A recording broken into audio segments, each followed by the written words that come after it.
প্রিয় বন্ধুরা, দেশবাসী, নির্বাচনের আর কয়েক ঘন্টা বাকি। অনেক অপচেষ্টা চলছে, অনেক গুজব চলছে, এতটা দিন এখনো চলছে। অনলাইনে গেলে কিন্তু জামাত ক্ষমতার শীর্ষে, তাদের ভোটের অভাব নেই। অন্যান্য দল যারা আছে, বিএনপি সহ, তাদেরকে এখন বলা হচ্ছে কুকুর বিড়াল। এই ধরনের ভাষা যারা ব্যবহার করে, তাদের থেকে কিন্তু মানুষ মন উঠিয়ে নিয়েছে। এটা বলার আর অপেক্ষা রাখে না। তো যাই হোক, তাদের কাজ তারা করবে। ইতিমধ্যে দেশের মানুষ তাদেরকে চিনে ফেলেছে।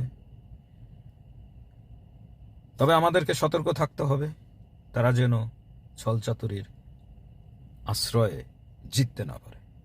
জিততে পারবে না, এটা আমি বিশ্বাস করি।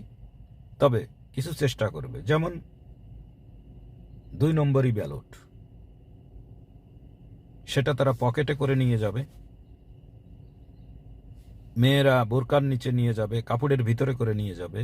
সেই জিনিসটার থেকে আমাদেরকে একটু সতর্ক থাকতে হবে এবং আইন শৃঙ্খলা বাহিনীকে সেই ব্যবস্থা নিতে হবে যাতে এই কাজটা না করতে পারে।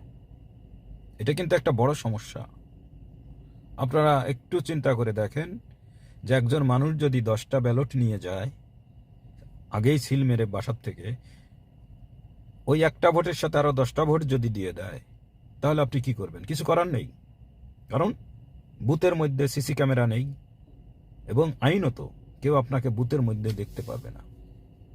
তো এই জিনিসটা আমাদের মাথায় রাখতে হবে। যারা বিএনপির পোলিং অফিসার থাকবে, এজেন্ট থাকবে,